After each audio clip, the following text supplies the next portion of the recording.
João capítulo 11, versículo 41.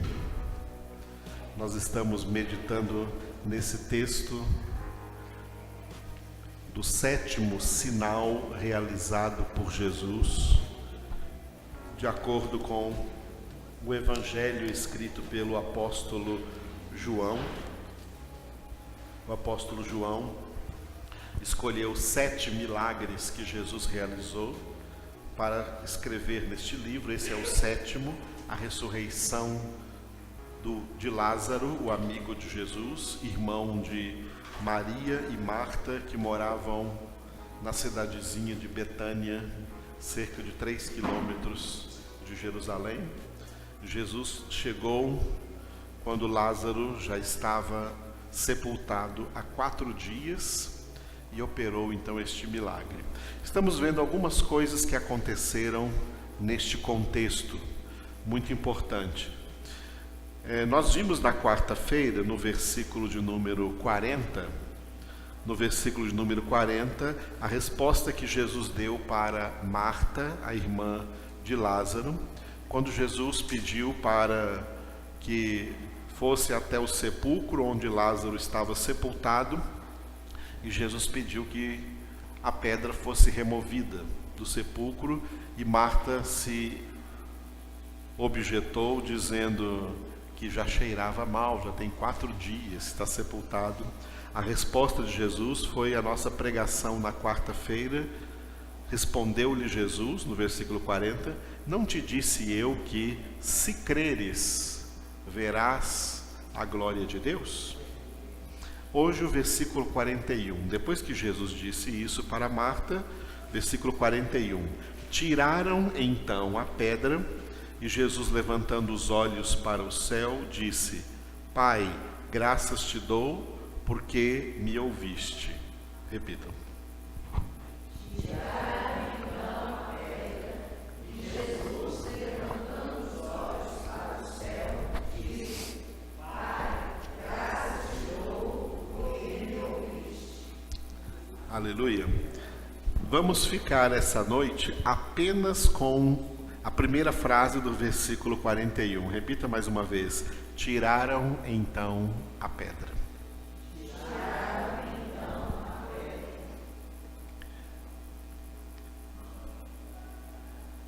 Muitas coisas poderão ser feitas por Deus se nós tirarmos pedras, tirarmos obstáculos que por vezes impedem que isso aconteça. Na minha experiência com Deus e de conhecer a sua palavra e de meditar na sua palavra todos os dias, o Espírito de Deus já colocou no meu coração uma certeza de que quando chegarmos diante de Deus, uma das coisas que Deus vai fazer é um histórico da nossa vida. E dentro desse histórico, Deus vai mostrar para nós coisas que Ele poderia ter feito na nossa vida, mas não fez, porque nós não retiramos as pedras. Nós não criamos as condições necessárias para essas ações divinas, para essas ações miraculosas. Existem coisas assim. Por exemplo, Jesus, ele não ia atender o pedido da mulher Ciro-fenícia, aquela mulher que Jesus encontrou quando foi ao norte de Israel, e ela vinha rogar a Jesus para que Jesus fizesse um milagre e curasse a sua filha, que estava terrivelmente endemoniada. Os próprios discípulos falaram para Jesus assim: mestre, manda essa mulher embora, ela fica aqui atrás da gente, aqui incomodando o Senhor, pedindo essas coisas. E Jesus, concordando com os discípulos, ele disse assim: pode deixar tranquilo, não vou fazer nada não, porque não é bom tomar o pão dos filhos e dar aos cachorrinhos. De repente, aquela mulher teve uma atitude que deixou Jesus admirado. Ela removeu uma pedra. Uma atitude que removeu uma pedra. A remoção de uma pedra é uma atitude que desencadeia algo tremendo que Deus poderá realizar depois disso. A mulher disse para Jesus com toda a humildade, Jesus não resistiu àquilo. A mulher disse para ele com toda a humildade, sim, Senhor, é verdade, mas os cachorrinhos comem das migalhas que caem da mesa dos seus donos. Jesus falou, mulher, grande é a tua fé. Pode ir para a tua casa agora, que a tua filha está curada. E desde aquela hora em diante, a filha dela foi curada. Deus nos deixa livres, esse é um dos aspectos da liberdade divina, a liberdade que Deus concede ao homem. Deus nos deixa livres para tomarmos atitudes que podem ser ou egoístas ou altruístas. Deus nos dá a oportunidade para nós mesmos vencermos certos obstáculos do nosso caráter, terrivelmente atingido pelo pecado. Isso faz parte do conceito de liberdade divina que Deus nos dá. Deus não nos manipula, Deus não é manipulador, Deus é soberano. Manipulador é o sonho de muita gente de querer ser soberana. O pecado entrou no homem com esse desejo do homem ser como Deus. Ele foi infectado pela síndrome de Lúcifer. O diabo queria ser como Deus. E hoje o homem é que quer ser como Deus. Então o homem quer ser soberano, mas não é. Como o homem não é soberano, ele então tenta se sobrepor sobre outros e sobre as situações, manipulando, com manipulação, porque manipulação é a arma de quem não é soberano. Deus não precisa ser manipulador, porque Deus é soberano. E na sua soberania, Ele não precisa nos manipular, Ele não precisa nos fazer como as pessoas dizem no popular aí, né? Nos usar como marionetes. Não. Existe uma liberdade que Deus nos dá para nós ou colocarmos pedras no caminho ou removermos pedras do caminho. Isso é uma excelente meditação para nós essa noite, a partir desse texto. Nós somos pessoas que colocam pedras no caminho ou pessoas que removem pedras do caminho.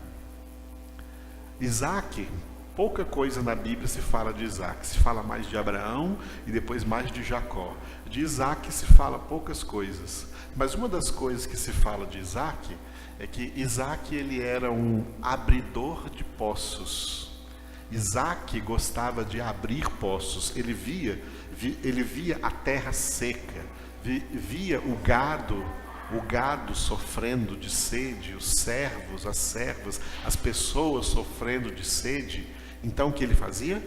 Eu tenho que fazer alguma coisa em relação a isso. Quando a gente vê o mundo, você não sente a necessidade de fazer alguma coisa? Ou fica só de braços cruzados? Isaac viu, poxa, nós vivemos numa terra árida, vivemos numa terra seca. Sabe o que eu vou fazer? Eu vou abrir poços. Isaac abria poços para tentar tirar água.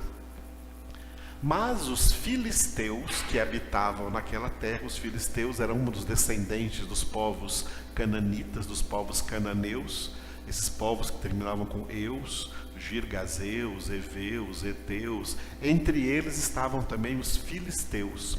Os filisteus, que moravam na região da Filístia, eles perseguiam a Isaac, porque Isaac não tinha nenhum direito naquela terra, não tinha nenhuma posse naquela terra de Canaã, e portanto ele não devia ficar abrindo poços. Eles que eram os donos da terra, e eles iam lá e entulhavam os poços que Isaac abria.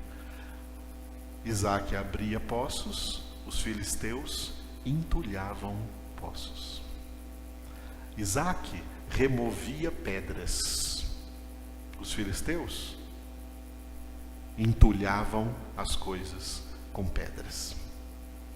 Isso demonstra um caráter aí de cada ser humano. Você é alguém que remove pedras ou alguém que coloca pedras?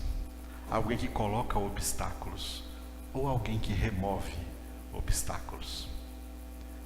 Antes de ressuscitar a Lázaro, antes de fazer esse milagre da ressurreição de Lázaro, Jesus disse primeiro: tirem a pedra. Tirem a pedra. Se tirarem a pedra, eu faço o milagre. Milagre é uma coisa que todo mundo quer. Todo mundo por aí está à busca de milagre. Todo mundo quer um milagre na sua vida. Mas não pensa que muitos milagres só acontecerão se pedras forem removidas. Que pedras você precisa remover para que algum milagre aconteça na sua vida, na situação que você está vivendo no momento presente? Vamos dar alguns exemplos acerca disso, acerca de obstáculos que são removidos pela fé. Por isso o versículo anterior, que nós vimos aqui na quarta-feira, falava acerca da fé. A fé remove obstáculos. Um dos versículos que nós lemos foi o versículo que Jesus disse: se tiverdes fé do tamanho de um grãozinho de mostarda, direis a esse monte: translada-te daqui para o mar, e ele te obedecerá. A fé remove montanhas. A fé remove obstáculos. Quando a Bíblia diz que o justo viverá pela fé, significa que uma das coisas que o justo realiza é remoção de obstáculos, remoção de pedras. Os justos removem pedras. Isaac é o modelo do justo.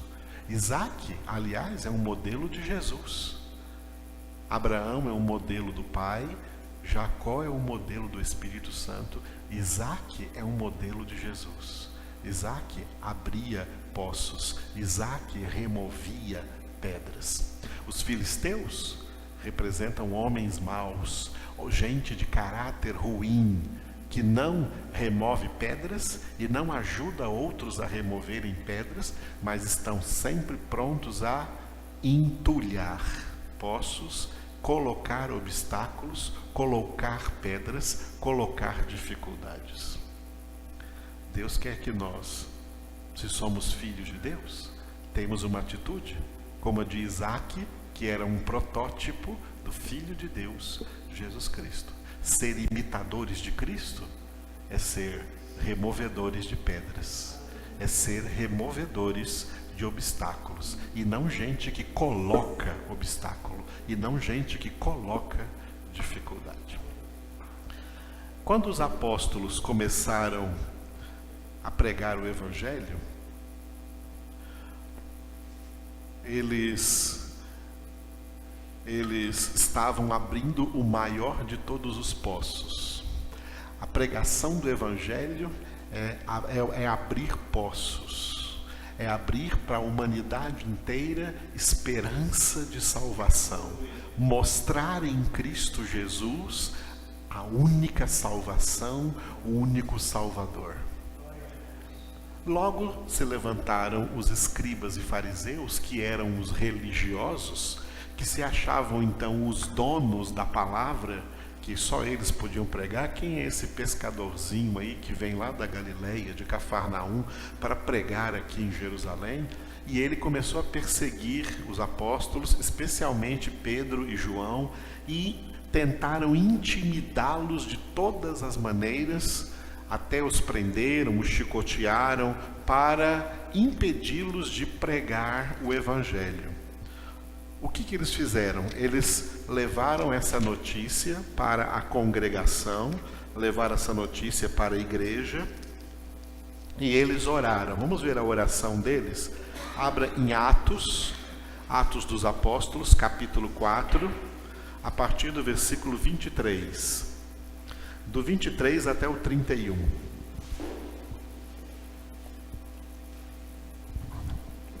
Atos 4, de 23 a 31.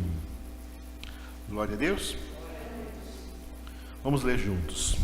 Uma vez soltos, procuraram os irmãos e lhes contaram quantas coisas lhes haviam dito os principais sacerdotes e os anciãos. Ouvindo isto, unânimes, levantaram a voz a Deus e disseram: Tu, soberano Senhor, que fizeste o céu, a terra, o mar e tudo o que neles há, que disseste por intermédio do Espírito Santo, por boca de Davi, nosso pai, teu servo, por que se enfureceram os gentios e os povos imaginaram coisas vãs? Levantaram-se os reis da terra e as autoridades, ajuntaram-se a uma contra o Senhor e contra o seu ungido, porque verdadeiramente se ajuntaram nesta cidade contra o teu santo servo Jesus, ao qual ungiste, Herodes e Pôncio Pilatos, com gentios e gente de Israel, para fazerem tudo o que a tua mão e o teu propósito predeterminaram. Agora, Senhor, olha para as suas ameaças e concede aos teus servos que anunciem com toda a intrepidez a tua palavra, enquanto estendes a mão para fazer curas, sinais e prodígios por intermédio do nome do teu santo servo Jesus.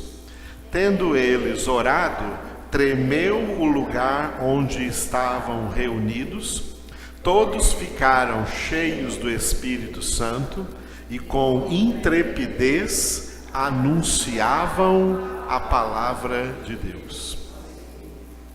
Glória a Deus. Muitos obstáculos não são externos. A maioria dos obstáculos são internos, estão dentro de nós. Eles oraram e apresentaram a Deus aqui os obstáculos externos. Eles estavam querendo pregar o Evangelho, como o Senhor mandou, e se levantaram contra a pregação do Evangelho Herodes e Pôncio Pilatos, os gentios e gente de Israel. Ou seja, Herodes e Pôncio Pilatos representam os governos. Os governos do mundo são governos iníquos, que não reconhecem que a autoridade que têm receberam de Deus, porque não há autoridade que não seja instituída por Deus. Herodes e Pôncio Pilatos aqui representam os governantes que acham que a posição que eles ocupam porque eles mereceram, porque eles querem, porque são todo-poderosos e podem fazer o que bem entenderem. Pilatos mesmo foi um governador na Judéia, perante o qual Jesus disse: você não teria nenhum poder sobre mim se de cima não te fora dado.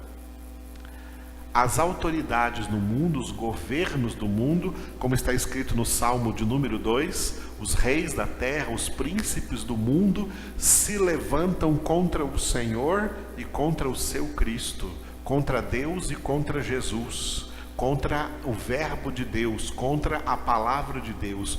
Vivemos em um mundo anticristão. Herodes e Pôncio Pilatos representam os governos. Os governos da terra estão cada vez mais se constituindo como imensos obstáculos contra a pregação do Evangelho.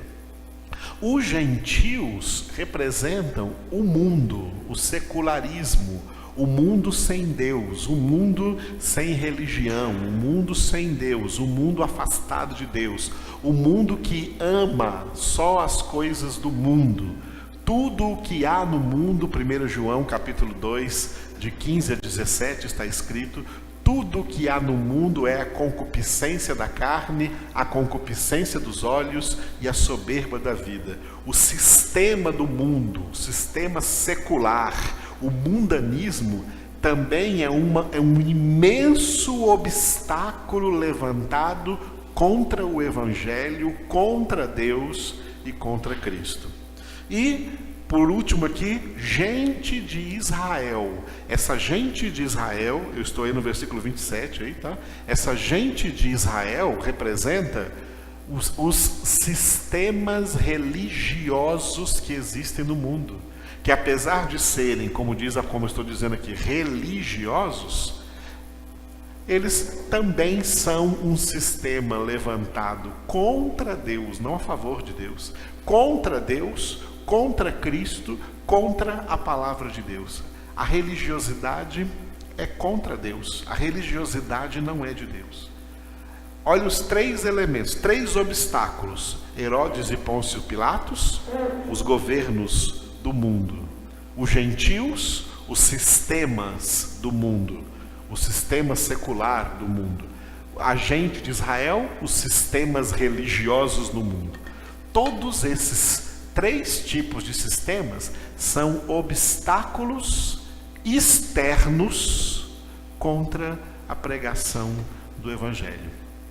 Na oração que eles fizeram aqui, preste atenção, que eles não pediram para Deus remover os obstáculos externos. Eles pediram para Deus remover um obstáculo interno que estava dentro do coração deles. Sabe qual era? O medo. Eles não oraram para Deus matar Herodes, matar Pôncio Pilatos, matar os gentios, matar a gente de Israel, não. Eles oraram, olha só aqui, o versículo 29. Agora, Senhor, olha para as ameaças deles, para as suas ameaças, e concede aos teus servos que anunciem com toda a intrepidez a tua palavra. Diga intrepidez. Intrepidez é o extremo oposto de medo. Quem é intrépido não é medroso, não tem medo. Eles oraram não para Deus remover obstáculos externos, eles oraram para Deus remover obstáculo interno, para Deus dar a ele, conceder a eles intrepidez, para que eles não tivessem medo. E foi exatamente o que aconteceu. Quando eles acabaram de orar, até o lugar onde eles estavam reunidos fisicamente tremeu. Deus balançou as estruturas do lugar e olha o resultado no versículo 31. Tendo eles orado, tremeu o lugar onde estavam reunidos. Todos ficaram cheios do Espírito Santo e com intrepidez anunciavam a palavra de Deus. Deus fez alguma coisa lá com Herodes e Pôncio Pilatos? Fez alguma coisa lá com os gentios? Fez alguma coisa com a gente de Israel? O que Deus fez? Deus fez algo no coração deles, dos seus servos. Tirou o medo que esses obstáculos tentam impor. Obstáculos tentam impor medo, para que você não faça nada, para que você fique de braços cruzados, para que você fique acuado, para que você não haja. É para isso que servem os obstáculos. Obstáculos são levantados para que você não faça o que você precisa fazer, o que você deve fazer, o que você é chamado por Deus a fazer. E eles oraram porque eles não aceitaram esses obstáculos. Não, o Senhor é maior. Pedro e João já tinham dito lá para os sacerdotes lá, convém obedecer antes a Deus do que a vós. Os governos se levantam contra Deus, convém obedecer mais a Deus do que aos governos. O mundo se levanta contra Deus, nós estamos sujeitos a Deus e não ao mundo. As religiões se levantam contra Deus e a sua verdade plena, o seu evangelho, convém obedecer a Deus antes que qualquer religião. Os obstáculos são para deixar a gente com medo, para deixar a gente intimidado, para deixar a gente acuado. Eles oraram exatamente para Deus remover esses obstáculos internos, remover o medo, dar a eles coragem, dar a eles intrepidez. O mundo aí fora, amado, não vai mudar. Se você está esperando o mundo mudar para você fazer alguma coisa boa, o mundo não vai mudar. O mundo vai piorar a cada dia. Os obstáculos estarão cada dia maiores. Mas os obstáculos que Deus quer remover de verdade são aqueles que estão dentro de nós, para que nós tomemos atitude de crentes em meio a tudo que nós vivemos. Aleluia. Nós conhecemos muito bem a história, né? Não precisa nem abrir. A história que está registrada no primeiro livro de Samuel, capítulo 17. Samuel, capítulo 17, nós temos a história do pequeno Davi, que ainda era um menino, e enfrentou o gigante Golias. A história do Golias é uma história muito conhecida, né? O do gigante Golias. A vitória de Davi sobre Golias não foi a vitória pela força, não foi a vitória pelo poder. Como Deus disse através do profeta Zacarias, capítulo 4, versículo 6, não por força nem por poder, mas pelo meu Espírito, diz o Senhor. Aleluia. No exército de Saul não se achou um guerreiro valoroso para lutar contra o gigante do exército dos filisteus que vinha contra eles. E Davi, que nem estava ainda servindo o exército, era ainda um menino de menor de idade lá na sua casa, e que foi levar apenas mantimentos para os seus irmãos mais velhos, que já eram soldados no exército, e ali se deparou com essa cena daquele gigante filisteu desafiando o exército que levava o nome de Deus, e desafiando a Deus e impondo e exaltando os deuses dos filisteus. A luta de Davi contra Golias representava uma luta espiritual. E por isso Davi, no versículo 45, 1 Samuel, capítulo 17, versículo 45, Davi, quando saiu em campo contra o Golias, apenas levando uma funda e 5 pedrinhas que ele pegou no regato, Davi declarou a palavra de Deus, dizendo: tu vens contra mim com lança, escudo e espada, mas eu vou contra ti em nome do Senhor dos exércitos, contra quem tu blasfemaste. Aleluia, mas o mundo se levanta contra Deus, se levanta contra Cristo, se levanta contra a palavra com espada, escudo e lança. O que significa isso? Isso significam armas humanas, armas carnais, armas materiais, armas compradas pelo capitalismo, com recursos humanos. Deus quer nos enriquecer de recursos divinos. A nossa luta não é travada com recursos humanos. A nossa luta é travada com recursos divinos. A nossa luta não é travada com armas humanas, mas com armas divinas, armas espirituais. Por isso Paulo escreveu em 2 Coríntios, capítulo 10, versículo 4 e seguintes: não são carnais as armas da nossa milícia, são poderosas em Deus para destruir fortalezas, anulando nós sofismas e toda altivez, como o gigante Golias, que se levanta contra o conhecimento de Deus. As nossas armas são espirituais.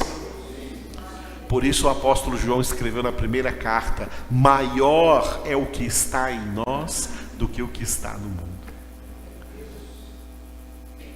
Uma das piores tragédias espirituais é ver crentes abrindo mão das armas espirituais e querendo lutar com as armas carnais, como fazem os gentios, os ímpios, os pagãos que não conhecem a Deus. Nós conhecemos a Deus. A nossa maneira de viver tem que ser diferente. A nossa maneira de agir tem que ser diferente. As nossas armas são diferentes. O nosso modus operandi tem que ser diferente. O nosso modus procedendi tem que ser diferente, porque nós não estamos aqui em nome de homens, em nome de nações, em nome de presidentes. Nós estamos aqui lutando uma guerra em o nome do Senhor dos Exércitos, que deu a Davi aquele dia, aquela vitória, removendo aquele grande obstáculo, aquele gigante. Às vezes nós encontramos obstáculos podem ser também comparados a situações que nós podemos chamar de dilemas. Quando nós chegamos num dilema. O que é um dilema? Dilema é um beco sem saída. Quando muitas vezes nos sentimos diante de um beco sem saída. Aí eu gosto de citar Êxodo capítulo 14. Êxodo capítulo 14 foi quando o Mar Vermelho foi aberto e o povo atravessou. Deus já havia mandado sobre o Egito as 10 pragas. Deus já havia combatido contra os egípcios. Deus lutou no lugar do seu povo. Ao invés de levantar o seu povo lá em armas, em lanças e espadas, o próprio Deus lutou. Deus só falou para o povo assim: vocês marchem, vocês vão embora do Egito. Eu vim aqui para tirar vocês do Egito. Pode deixar que eu lido com a nação inteira. Nessa época do Êxodo, o Egito era a nação mais poderosa da terra. Digamos, em comparação com hoje, o Egito nessa época era os Estados Unidos da época, era a nação mais poderosa, né? O presidente, né, mais poderoso, como os filmes norte-americanos pregam por aí, o homem mais poderoso do mundo é o presidente dos Estados Unidos. O homem mais poderoso do mundo nessa época era o faraó. E esses egípcios não levaram em consideração que o que levou a nação do Egito a essa posição privilegiada, rica, poderosa, em relação a todas as demais nações da época, naquela história, foi um homem de Deus que Deus havia colocado lá e que nós lemos no livro de Gênesis, o José. Foi por causa de José, do governo de José, que Deus o estabeleceu ali em posição de autoridade, naqueles 7 anos de fartura e depois 7 anos de fome, em que José, com sabedoria de Deus, interpretou o sonho do faraó e foi colocado em posição de governar, de construir armazéns para estocar comida, para alimentar o Egito e alimentar as nações da terra. Todas as nações da terra trouxeram suas riquezas durante os 7 anos de fome, as suas riquezas para o Egito, para comprar mantimentos. E quando as riquezas acabaram, as nações se entregaram ao Egito como escravos. O Egito passou a ser a nação mais rica, mais poderosa da terra, e por isso treinou o exército mais poderoso naquela época. Aí o que Deus fez? Mandou 10 pragas contra o Egito. As 10 pragas assolaram o Egito. Perdeu suas riquezas, perdeu seu poder, perdeu seu valor. E depois que perderam os primogênitos, se levantaram ainda irados, depois da 10ª praga, se levantaram irados para perseguir, agora não para recuperar, mas para matar os hebreus que durante mais de 400 anos ficaram aí como escravos. E Faraó saiu liderando o exército com carros e cavaleiros e correndo atrás do povo hebreu, do povo de Deus, dos descendentes de Abraão, Isaque e Jacó, que saíram do Egito, celebraram a primeira Páscoa judaica estabelecida por Deus para eles naquela época, e viajaram juntos a pé, tranquilos, levando as riquezas do Egito, porque Deus fez com que eles despojassem os egípcios. Naquela época, um exército que perdesse uma batalha, os despojos, as riquezas, os bens, ficava com o exército vencedor. O povo de Deus era o exército vencedor, e Deus mandou eles pedirem para os vizinhos e amigos egípcios os bens, ouro, prata, e Deus mesmo ia tocar o coração dos egípcios e deram para eles ouro, prata, pedras preciosas. Eles saíram levando muito gado, muitas riquezas que angariaram ali no Egito, onde viveram mais de 400 anos como escravos. Deus fez com que o Egito fosse despojado, e o povo de Deus levou esse despojo, levou todas essas riquezas. Nessa viagem, o povo de Deus chegou diante do mar Vermelho. E aí receberam a notícia. Alguém mandou um WhatsApp dizendo para eles: ó, tá vindo aí o exército inteiro atrás de vocês. O faraó tá vindo agora brabo. O faraó tá vindo aí possesso atrás de vocês, e tá vindo com todo o seu exército, todos os seus cavalos e cavaleiros. Imagina o faraó e todos aqueles soldados que provavelmente eram casados, tinham um filho primogênito, e esse filho primogênito foi morto na 10ª praga. Imagine o ódio que essas pessoas estavam. Se elas pegassem o povo de Deus ali, iam trucidar ali as pessoas. Ia acontecer um verdadeiro holocausto ali dos hebreus, ali na praia ali do Mar Vermelho. Diante deles, o mar.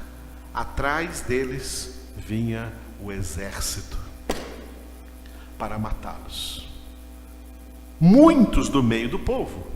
Esses são esses crentes que não têm espiritualidade, esses crentes que parece que não conhecem Deus, que não leem a palavra.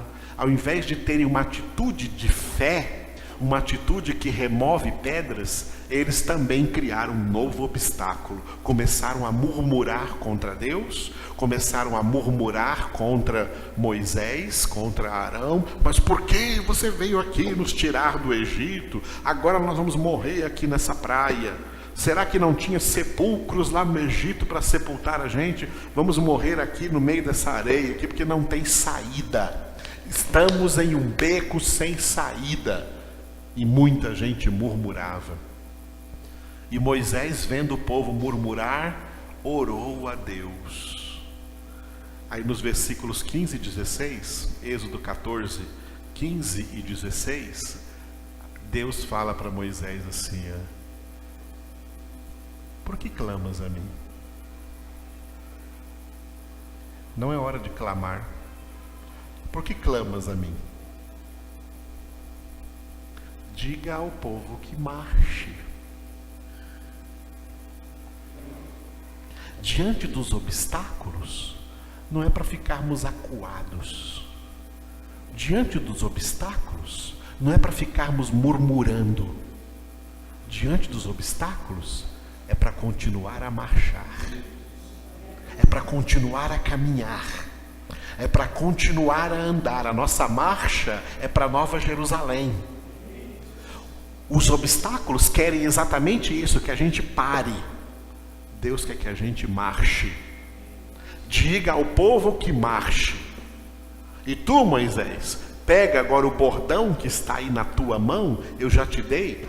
O bordão nas mãos de Moisés representa a palavra, tá? A autoridade que Deus delegou a nós. A autoridade de Deus está toda aqui na sua palavra, Ele delegou a nós. A palavra está em nossas mãos.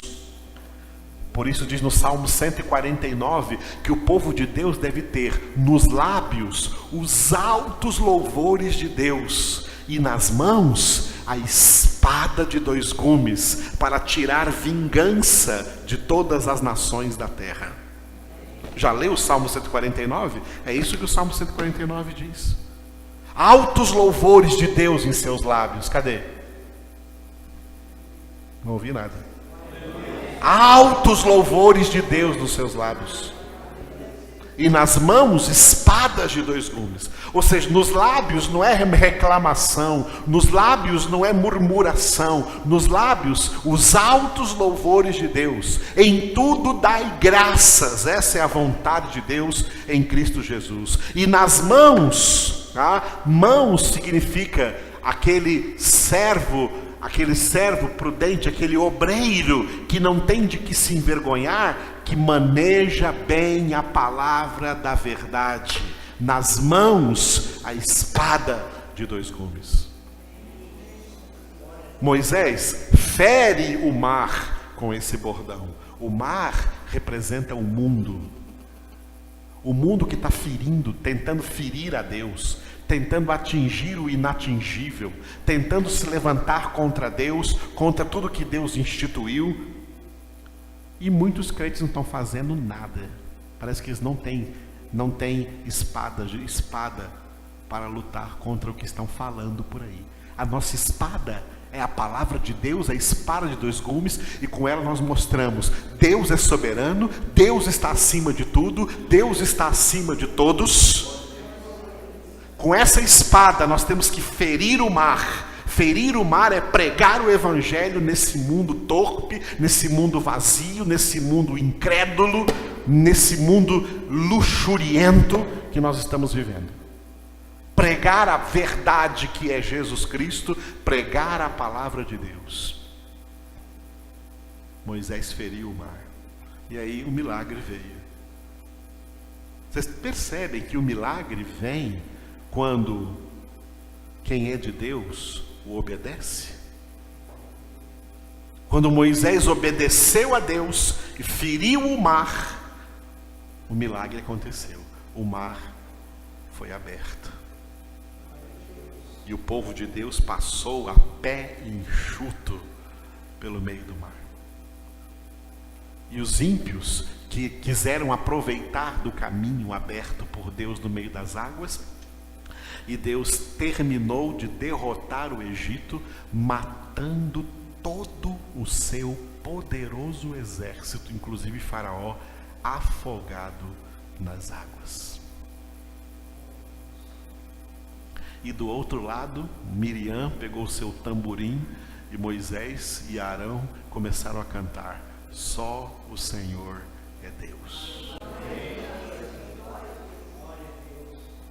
É o Deus que remove obstáculos, irmãos. É o Deus que nos ensina a remover obstáculos. É o Deus que nos ensina a tirar pedras e não a colocar obstáculos, e não a colocar dificuldades, mas a remover dificuldades. Quando nós mudamos para cá, muita gente falou: mas é longe demais, colocando obstáculo. Quem é de Deus fala assim: olha, onde quer que Deus quer que a gente reúna, eu irei. Isso é remover obstáculo. Não é colocar dificuldade. Nós não estamos aqui para colocar dificuldade. Não fomos chamados para colocar dificuldade. Nós somos chamados para remover as dificuldades, vencer as dificuldades, caminhar através delas. Ananias, Azarias e Misael estavam diante de uma grande dificuldade, um grande obstáculo, uma grande fornalha acesa, que ao ser acesa queimou os caldeus que estavam acendendo, onde eles iam ser lançados lá dentro com todos os seus bens e amarrados nas próprias roupas, se não se prostrassem diante da imagem de Nabucodonosor. Nabucodonosor representa Satanás. A imagem de Nabucodonosor representa o mundo. Satanás é o príncipe desse mundo, e ele está convocando o mundo inteiro a se prostrar diante do mundo, a adorar o mundo, a amar o mundo, a amar as coisas do mundo, a serem mundanos. Ananias, Azarias e Misael representam homens de Deus que dizem: não vou me prostrar diante do mundo, eu só me prostro diante do meu Deus. Então vai ser jogado na fornalha. O nosso Deus é poderoso para nos livrar da fornalha, mas se Ele não nos livrar da fornalha, nós vamos morrer queimados, mas não nos prostraremos diante do teu ídolo.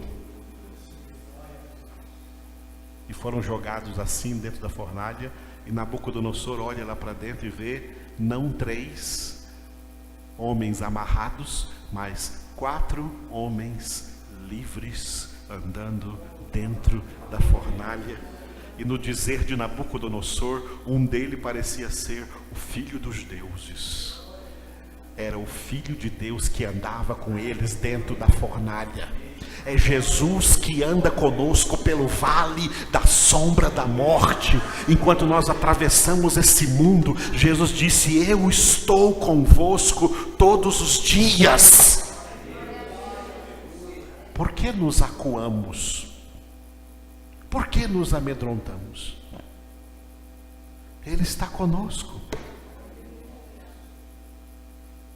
Por isso Davi declarou: ainda que eu ande pelo vale da sombra da morte, não temerei mal nenhum, por uma única razão, porque tu estás comigo. Teu bordão e teu cajado me consolam. Unges a minha cabeça com óleo. Preparas-me uma mesa na presença do inimigo. O meu cálice transborda.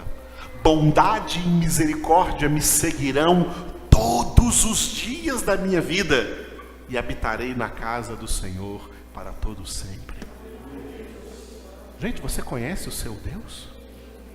Você conhece esse Deus?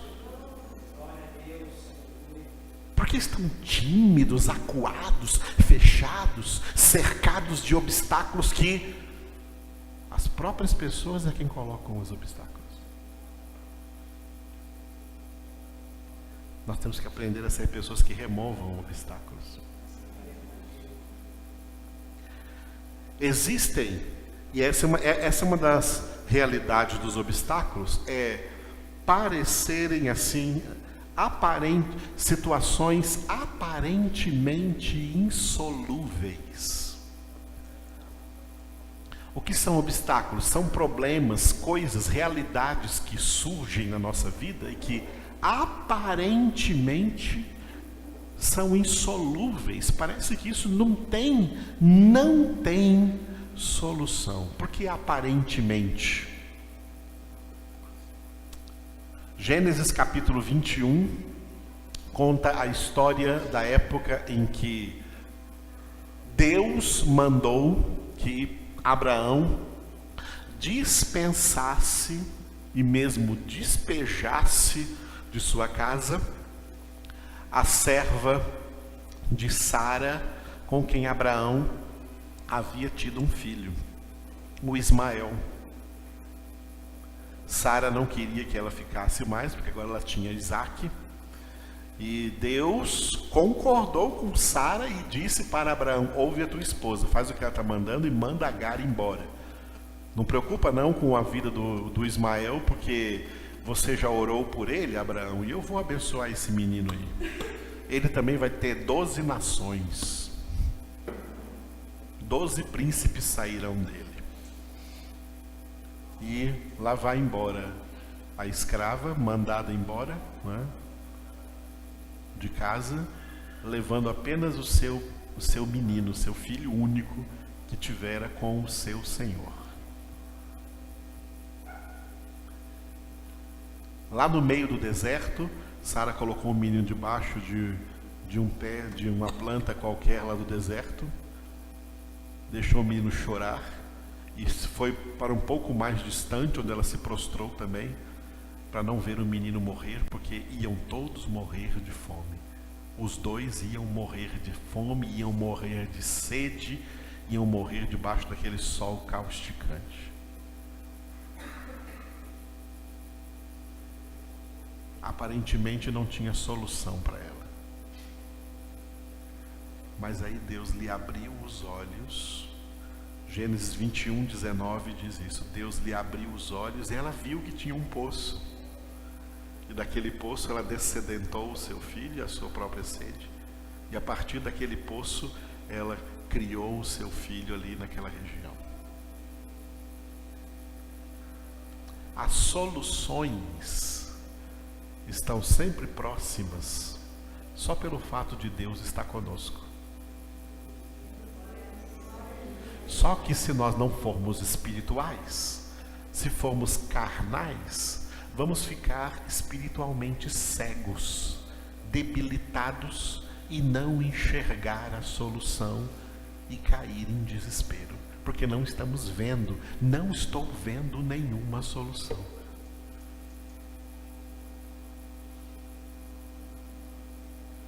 Quando você não vê nenhuma solução, é hora de orar, é hora de buscar o Senhor, e buscar-me-eis e me achareis, quando me buscardes de todo o vosso coração, e serei achado de vós. No Salmo 121, versículo 1, falando de obstáculos, né, o salmista, ele vê montes. Elevo os olhos para os montes e me pergunto: de onde me virá o socorro? E logo ele já tem a resposta: o meu socorro vem do Senhor, Criador dos céus e da terra. O Senhor é maior que esses montes. Não há um monte maior que o Senhor. O Senhor é maior que o Everest. O Senhor é maior do que o planeta.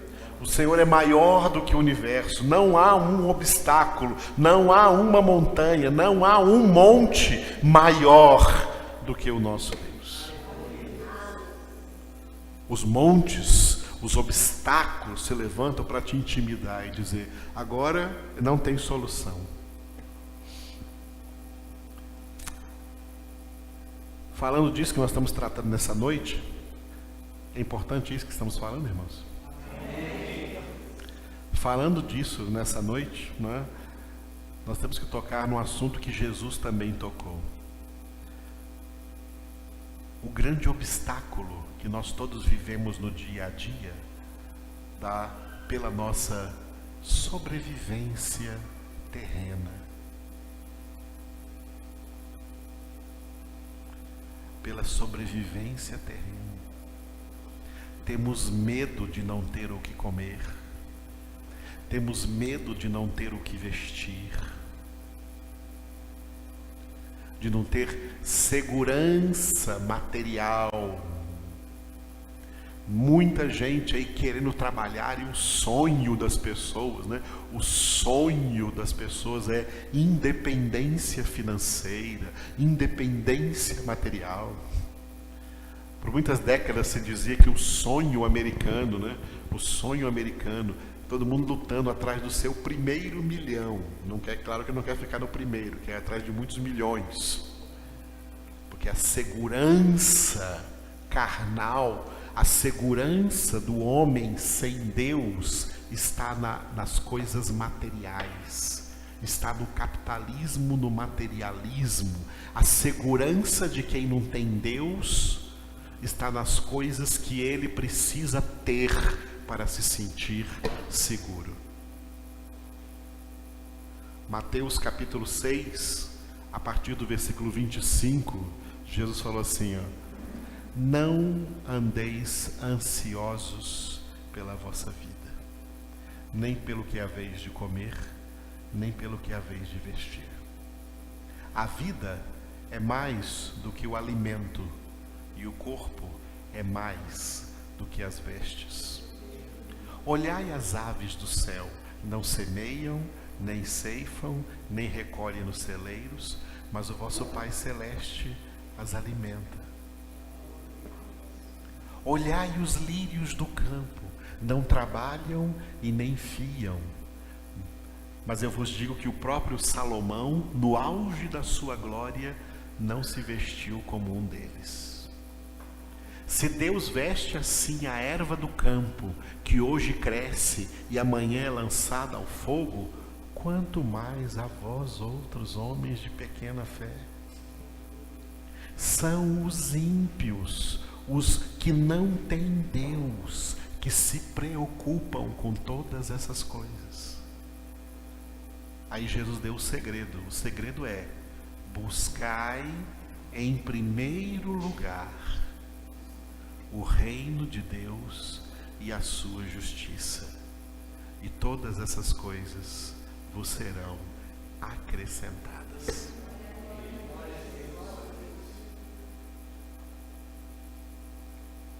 Buscar em primeiro lugar. O que é buscar? Olha só que Jesus não diz para buscar só, diz para buscar em primeiro lugar.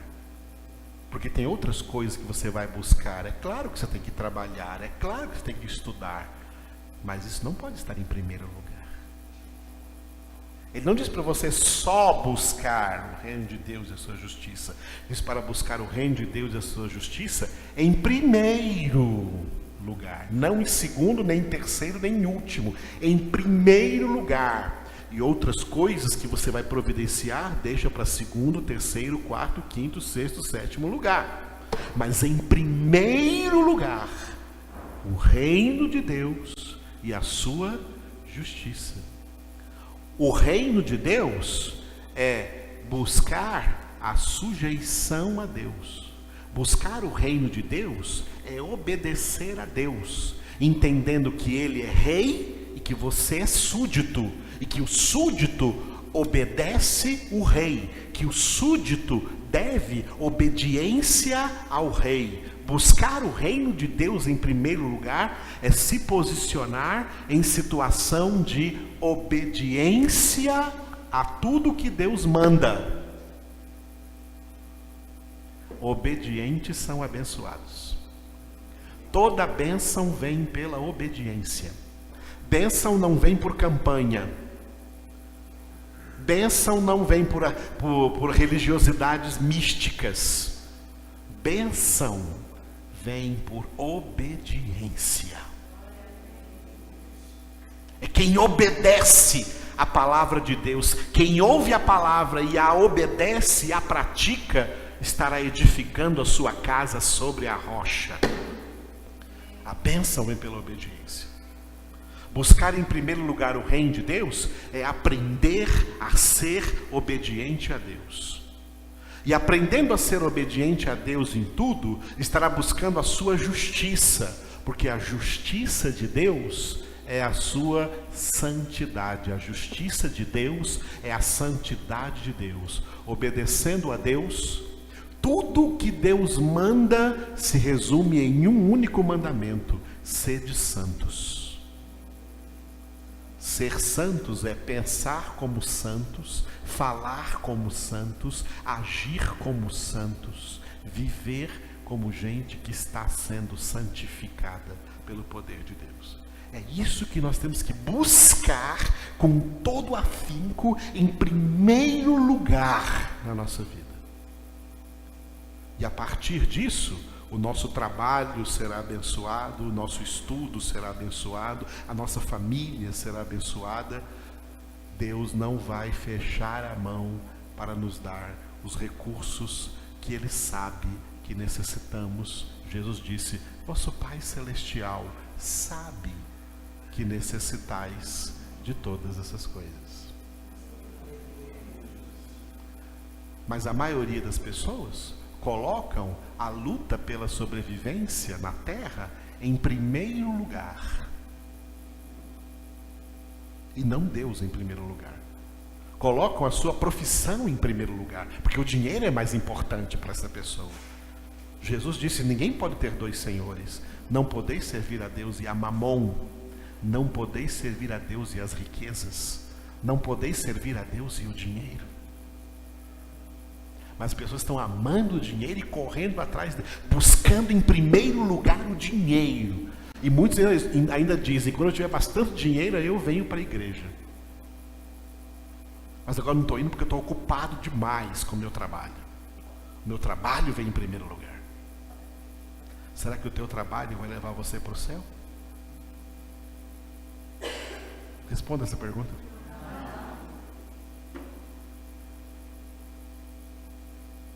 O céu é para quem busca em primeiro lugar o reino de Deus e a sua justiça.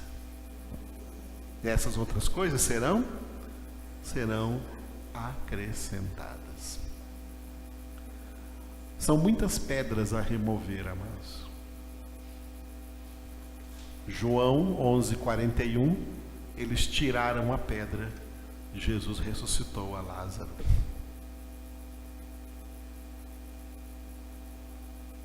No sepulcro de Jesus, o próprio Deus removeu a pedra e Jesus foi ressuscitado dentre os mortos.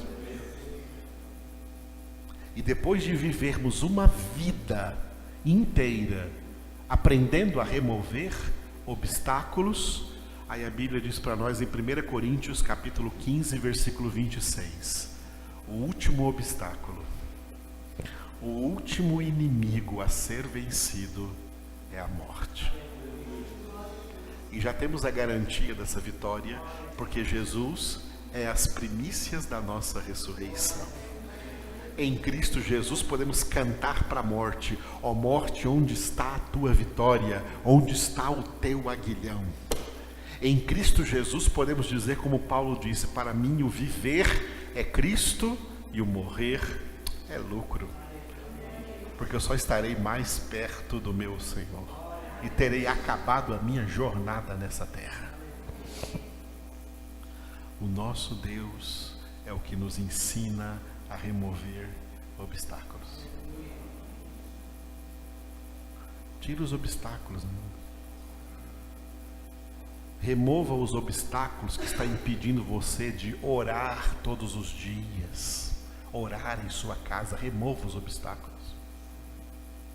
Remova os obstáculos que estão conseguindo impedir você de meditar de dia e de noite na palavra de Deus. Remova esses obstáculos. Remova os obstáculos que impedem você de estar presente em cada congregação, obedecendo a Deus quando Ele diz: não deixemos de congregar, como muita gente está fazendo. Nós somos testemunhas.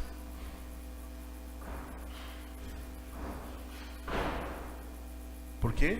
Estão todos colocando obstáculos. Jesus falou assim: olha, o reino dos céus é comparado a um homem que preparou um grande banquete e mandou chamar os convidados. E os convidados começaram a se excusar. Não, eu não vou não. Eu não vou não porque eu acabei de comprar um campo, eu estou com muito trabalho nesse campo, eu não vou. O outro fala: ei, eu acabei de comprar 2 juntas de bois aí, eu tenho que trabalhar agora com esses bois, estou muito ocupado no meu trabalho, eu não vou poder ir. O outro disse: eu acabei de me casar, estou em plena lua de mel, estou com a minha esposa por aí, não vou poder ir não, eu estou aqui vivendo a minha vida. Foi o que Jesus disse. Aí o Senhor, o dono do banquete, o que estava dando o banquete, falou assim, reuniu seus servos e falou: Saiam pelas ruas, pelas encruzilhadas e pega por aí os cegos, os coxos, os mancos e enche essa sala, porque o meu banquete ficará cheio de pessoas.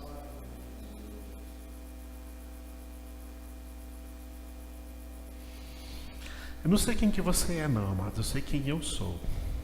Eu sou um desses cegos. Eu sou um desses mancos. Eu sou um desses estropiados. Eu estava largado no mundo e o diabo reinando sobre mim. E Jesus me buscou. E eu estou participando do seu banquete. É por isso que eu prego desse jeito para vocês, porque eu estou participando desse banquete. Não tem obstáculo algum na minha vida que me impeça de participar desse banquete que o Pai preparou, dessa mesa que o Pai preparou, na presença do adversário. É maravilhoso ser de Deus. É maravilhoso estar na presença de Deus. É maravilhoso pertencer a Deus. A gente não vê obstáculos, a gente remove obstáculos, porque o nosso Deus é maior do que todos os obstáculos. Muitos milagres só vão acontecer na sua vida se você começar a remover obstáculos e não a colocar obstáculos. Se você começar a remover pedras, se você começar a tirar pedras e não a colocar pedras no seu próprio caminho. Em nome de Cristo Jesus. Oremos ao Senhor. Feche seus olhos. Ó Deus Todo-Poderoso, grande é o Senhor. Grande é o Senhor, muito digno de ser louvado. Tua grandeza é insondável. Teu amor, Senhor, é tremendo. Grande é o Senhor. Santo é o Senhor. Digno de toda honra e de toda glória. Como é bom, Senhor, poder invocar o Teu nome. Como é bom poder estar na Tua presença. Aleluia, Senhor. Aleluia. Eleve a sua voz ao Senhor. Aleluia, Senhor. O Senhor é quem nos fortalece. O Senhor é quem nos dá graça para vencermos tudo, Senhor. Para vencermos toda situação. Para removermos todas as pedras. Para vencermos todos os obstáculos. O Senhor é quem nos ajuda. Bendito, Senhor, é o Teu nome. Exaltamos a Ti. Obrigado por essa palavra que o Senhor nos trouxe nessa noite, para nos trazer o entendimento de como o Senhor quer que a gente viva, vivendo pela fé. O justo viverá pela fé, Senhor. E viver pela fé é viver removendo obstáculos. Eles estão aí, Senhor. Não para que nós fiquemos acuados, não para que fiquemos atemorizados, intimidados, mas para que nós, Senhor, experimentemos quão grande é o Teu nome, quão grande é o Teu poder, quão grande é a Tua glória, quão grande é o Senhor e a Sua santidade. Bendito, Senhor, é o Teu nome, exaltado é o Teu nome, engrandecido é o Teu nome.